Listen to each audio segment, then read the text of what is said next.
Welcome guys to my very first tutorials on statistics. My name is Samuel Endo and I'll be doing the tutorial from my math book.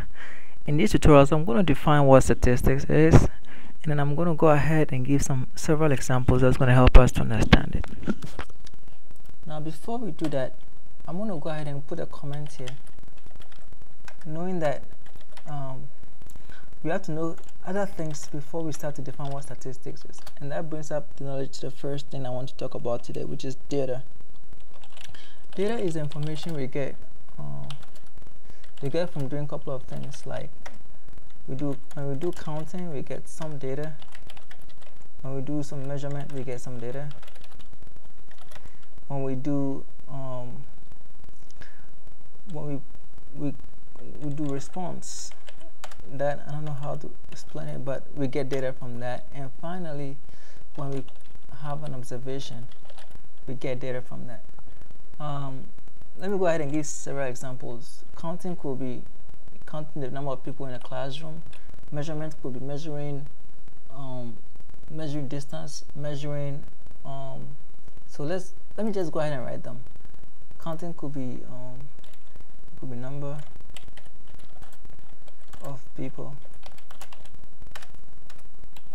in a class, say, or in a stadium. You know, you could have a lot of that.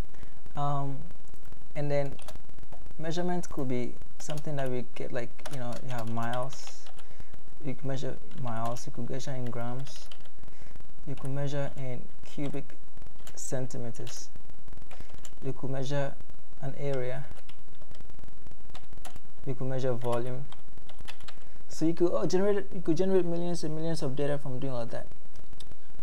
Response is actually when you conduct a survey, so you could have response from people, and that could constitute data. Or when you do census, you could get response from people, so you get some data from there. And observation is you could observe an action, so it could be a qualitative data or a quantitative data. You could observe the time, you know. So it's a bunch of things you could generate data from. Now let's go ahead and spell information right. Alright, now statistics is the science of collecting all of these items here. Science of doing a couple of things. First one, I'm going to put it down. We collect this data and then we organize them, and then we try to interpret them, and then finally we make decisions with them.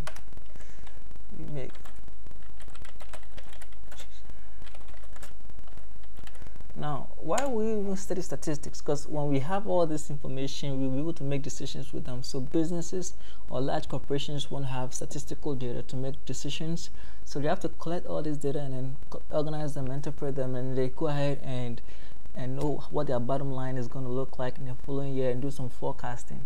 So that's why we have to study statistics. If you have to have positions in relevant positions, you have to know how to organize data and collect them. Now, we could collect them in so many ways, we could organize them in so many ways, we could interpret them in so many ways, and we could make decisions with them in so many ways. And that is why it's important. I want to talk about one component of statistics, which is interpretation. People use the percentages to make interpretation. They use things like mean, the mode, the variances. They use something they call standard deviations. They use things like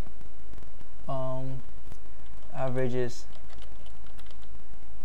you know, and a whole bunch of things. They use averages.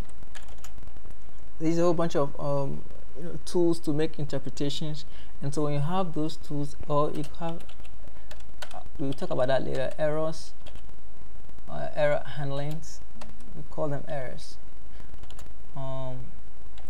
Some of them could be marginal errors and stuff like that. So the interpretations that we have is, and then the interpretation we give helps us to make those decisions, and that's what statistics is. So in the next tutorials, we're going to take a different concept of statistics, and then further on, as we go along, we will be constructing graphs that's going to help us to make more of these decisions. I hope these tutorials went well, and then let's stick together for the next tutorials.